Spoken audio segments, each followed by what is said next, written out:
I'm Steve Morgan, founder of Cybersecurity Ventures and editor-in-chief at Cybercrime magazine. I'm here today with Guy Podjarny, founder, president, and chairman of the board at Snyk, the developer security company. Visit snyk.io to learn more. That's SNYK.io.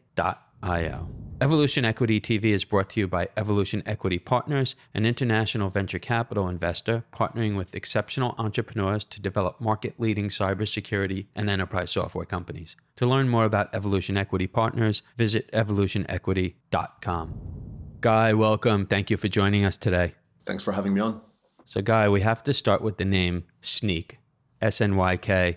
Love the name. I mean, it's just, great buzz. I think it does an awful lot for your company. I don't know if you're aware of how much it does, but, tell us where it came from. Was that you? Was it somebody else? So it was me. The original idea for Snyk was that we will kind of instrument an application and we will sneak data out, but we'll spell it with Y like the cool kids do. And then I Googled that and to see if there's like contention, and the top result that I got was the Urban Dictionary saying it's short for "so now you know." So that clinched it. So it became Snyk. And actually, fun fact, for a good while, it was the second top support call. How do I pronounce the company name? There was a fair bit of trolling and such happening within the team that drove it. But the right pronunciation is sneak, like sneaking out, per the origin of the word. Well, I'll tell you, your company does an unbelievable job with branding. I don't know if that's by design or by accident. You ask around, people call you the developer security company. And I don't think there's a lot of companies where other people know what they do, especially in cybersecurity. It's, a really difficult industry to brand around. But tell us, exactly what that means and how does it set Snyk aside from other cybersecurity companies? So Snyk's kind of core existence revolves indeed around this developer security. And it's on the belief that in the era of DevOps and kind of fast and continuous development, you simply cannot secure software from the outside. And fundamentally, the only way to keep up with the pace of software change and to actually keep that software secure is to get developers actually building secure software, to sort of move the security to be where the decision is made, which oftentimes is in code as the developers write it. And our kind of light bulb moment, right, or our kind of a differentiated approach to it is to believe that if you want to get developers to embrace security, you have to build a developer tooling company, not a security company.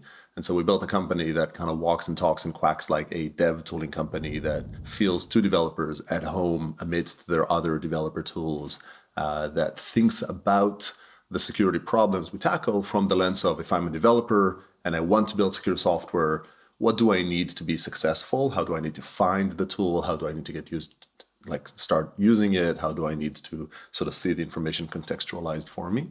And so that's kind of the core ethos of the company and is really the DNA of what we build. And I think what sets us apart.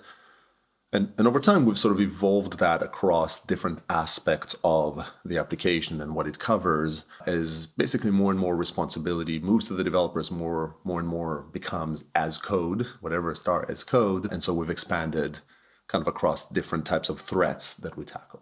Snyk's in use now by millions of developers. I mean, you've got a great story. There's so much to talk about, but what our audience often wants to hear, Guy, is the backstory. Where did the company come from? How did it start up? Talk, a little bit about the early days. Can you give that to us? Because our audience would love to know more about where Snyk came from. So with that sort of lens of Snyk needs to be a developer tooling company that tackles security, we modeled after the dev tooling companies of the world at the time, the New Relic and Heroku. And so we built kind of a freemium-based, self-serve, easy-to-use product that developers can just pick up. We focused on developers and went to developer events and such. We didn't really talk to security people more than we had to. And we successfully got developers using the freemium products. I mean, fairly quickly, we shipped a little kind of crummy little beta, very, very early on to the company's history, and we've evolved it with users, and we got hundreds, then thousands, then tens of thousands of developers using the product, and nobody paying, and nobody would actually sort of purchase the product. And a good 2 years into the company, we were at 100,000 annual recurring revenue, and not for lack of trying, it's just because we couldn't quite kind of crack that nut. And it took some further iterations and trials to to sort of be able to find that balance of, on one hand, building that developer first solution that developers would love and embrace, and on the other hand, satisfying the breadth, the kind of governance needs, the security controls that the security teams required to actually end up sort of satisfying both parties. It probably took us about 2.5 years to sort of get to that point, until that the Snyk's kind of future existence was at times in question, and probably that was roughly the time that we found that balance, and that developer adoption kind of tailwind really drove up our success. So we 7x revenue the subsequent year, and we 4x revenue the year after that, and it went on for the races. So I have to take you back a little bit further, though. Are you the original founder of the company? Okay, so let me go further back. So Snyk is really the combination of my two journeys. And so my kind of first decade maybe in the industry was in the application security space, building AppScan and AppShield, the first application security solutions out there. And even back then we said shift left. I was saying that back in 2002, understanding that the earlier you find a problem, the more cost effective it is to actually fix it, and always wanting that all the way that AppScan got acquired, or Sanctum that built AppScan got acquired by Watchfire, that got acquired by IBM, and it was IBM Rational, the dev tooling division, that acquired Watchfire with this desire. And then I left security and I founded a web performance startup that got acquired by Akamai. And through that time, I was kind of a part of the first wave of DevOps. I was a part of the programming committee of Velocity, and really kind of where the seminal initial presentations of DevOps came to be. And to a large degree, that was a great journey on its own. And like to a large degree, Snyk is really around bringing those two worlds together. It's around taking the desire and the aspiration that we had in security around getting developers to write secure code, and combining that with the learnings from the world of DevOps of how to actually get that done, how to actually build a solution and a company that developers would embrace, and maybe the appreciation that in the DevOps era, nothing else would really work.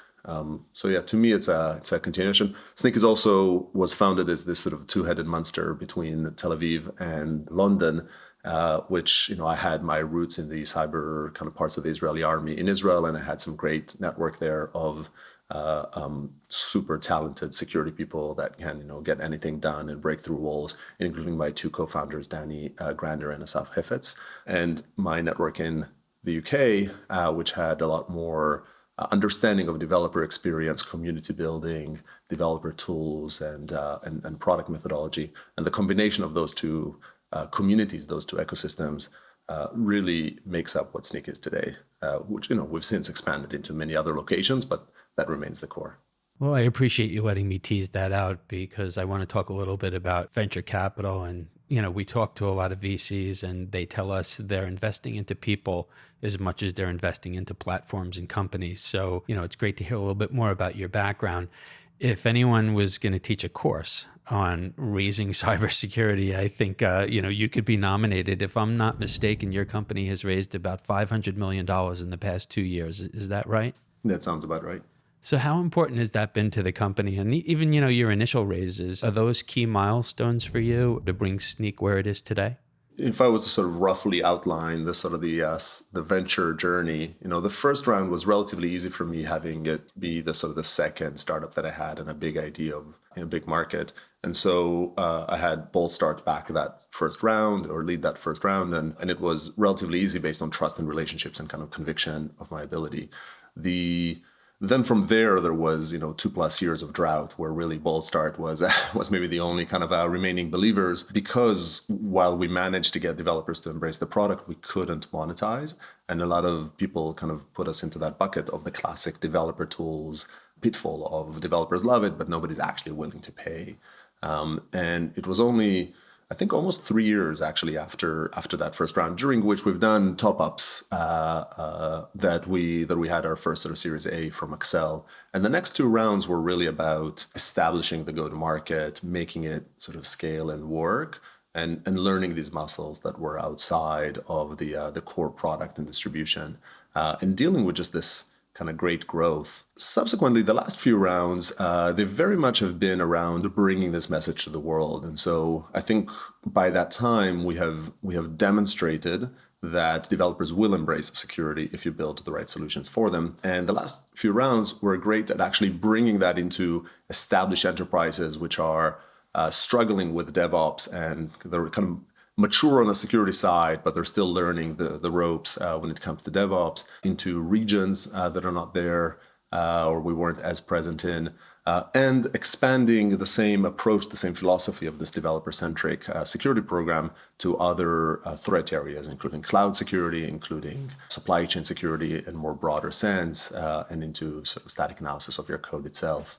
And so I think every fundraising round is really an all or nothing type bet on your company. Every time you have to say, okay, do I have the conviction that I will return a large multiple for my investors on this valuation that we've now pegged? And it's a good way to reaffirm our conviction, which we have every time, that at the end of the day, this multiplier of developer reach and sort of security value or security spend is one that can get pretty big.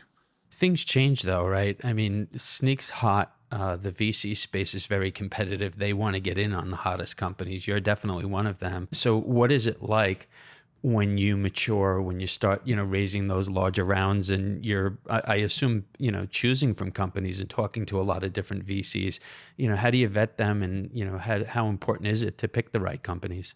Yeah, I mean, I think it's a really good question, and it's there is no sort of single answer. And I like to say that I like VCs like to have a portfolio of companies, and I like to have a portfolio of investors that each bring different sort of skills and different weight to them. Some of those might be around kind of crossover investors that will sort of hold the shares and sort of become your partners well past the sort of IPO milestone. Others are really around core competencies in the areas that you've expanded to. So Evolution Equity, who is a great investor that joined us in the last round, they, for instance, are amazing at their sort of EMEA CISO network and their ability to sort of expand and broaden the message that we've been sort of touting into the European audience, which historically has been a bit more conservative and a little bit slower to adopt some of these newer technologies. And we sort of seek out these specific competencies. We had some sort of APJ related focus areas as well, and look for people that are looking to start the journey now, not just sort of capitalize on the last mile, and that bring the expertise and the network that we need at that sort of relevant stage. So you have an amazing message for the developer community. You just mentioned CISOs. We have a lot of CISOs who tune into us, especially Fortune 500, Global 2000. What message do you have for them in particular, if anything, around Snyk, around developer security, and anything you'd like to say about, what they can expect from you later this year, next year, and where Snyk's going? I think the two primary messages that CISOs maybe should sort of consider. One is on developer security, that it is a losing battle to think that you can secure software from the outside. And at the end of the day, we're here to keep the business secure. And if you don't let the business thrive, if you don't let the sort of the speed run, then you'll be secure all the way to bankruptcy. And so I think CISOs experience that they want the speed of the business, but it is messy. It is built on independent teams. And they need to get into the mindset, which many of them are, of switching from being the auditor, having their teams be the ones sort of inspecting and scrutinizing everything, to being a platform builder that enables developers and relevant key users on the platform to build secure software. And I think that is super powerful and will basically help security teams evolve as the ops world has, to become business enablers, to become the drivers of top line revenue. And then maybe a bit more focused is we are investing a ton in supply chain security. I think this is a buzzword that everybody hears. It's basically what we've done from day one. Snyk's open source is really a supply chain security solution. But I think today we work with a lot of CISOs to be the trusted partner in understanding, the messy space that is supply chain security or software supply chain security, understanding what should you do, what is an SBOM, a software bill of material, what should you communicate to users, what's an effective way of tracking this problem across your applications, across the stages, across the organization. We have a lot of solutions for it, but we also have a lot of great partners that we work together. And so I would say if you're a CISO that is worried about software supply chain security, come talk to us. We aim to be helpful, and we'll guide you, again, in part with our solutions, but in part with just sort of the mileage and the learnings that we've had in this space. Do you think CISOs are more receptive now? You go back maybe to 2020, the SolarWinds hack, and the number of companies, I think it was, more than 100, who were affected. And, I don't think we have to tell our audience, what the aftermath of that was like. But are they more receptive now, Guy? So for sure, I think on the developer security side, I think the real evolution has been in believing that it is possible. It was always received as something that, yeah, I wish developers would sort of write secure code, but it was often accompanied with, but they don't care about security, they'll never do it. And I think that last part is dropping more and more, and the conversations have switched to becoming a lot more practical. How do I build a program that actually operates successfully? Which is, I think, a much healthier conversation. Supply chain security absolutely is more top of mind for people. Nothing like a couple of big breaches to bring it to the top. But then I also think supply chain security is a place where, like it or not, you have to keep it in mind at the moment, because there's increasing legislation and compliance requirements that really drive. The U.S. federal government is the sort of the top driver for it, but really across the board require you to get a handle of it. At the end of the day, supply chain security is really the meta name for the fact that we now build applications in a modular fashion, that we have a lot of independently moving components, whether they are open source or home built or whatever it is. And this is the reality that allows us to kind of build technology faster.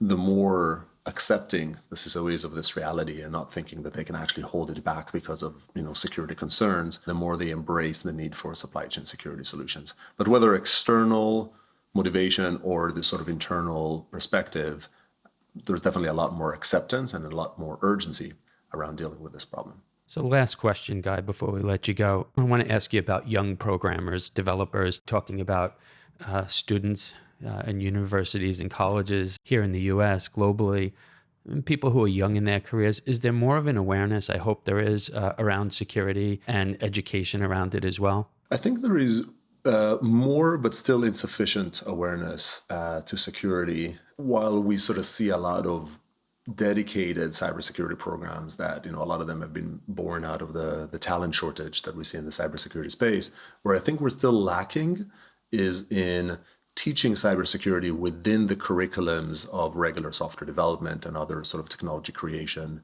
solutions. I think we should do better there. And I worry about a little bit of the stereotyping that we create around cybersecurity. The dark kind of hooded hacker sort of sitting in a dark room, with 7 screens in front of them, which tends to be a very non-inclusive perspective. It tends to sort of chase away a lot of very, very valuable, individuals that could be amazing for the cybersecurity world. Unfortunately, sort of they can't see themselves in it because they're not shared.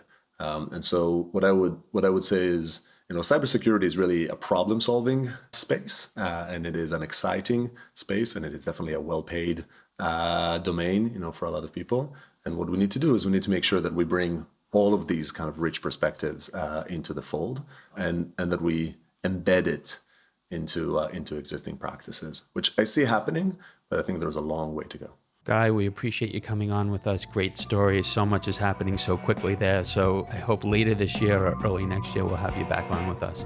Yeah, perfect. Thanks a lot for having me on and for everybody that tuned in to listen. I'm Steve Morgan, founder of Cybersecurity Ventures and editor-in-chief at Cybercrime magazine. Joining us today was Guy Podjarny, founder, president, and chairman of the board at Snyk. Learn more at snyk.io. That's SNYK.io. Evolution Equity TV is sponsored by Evolution Equity Partners, an international venture capital investor partnering with exceptional entrepreneurs to develop market-leading cybersecurity and enterprise software companies. Visit evolutionequity.com to learn more. You can keep up with all of our media at cybercrimemagazine.com.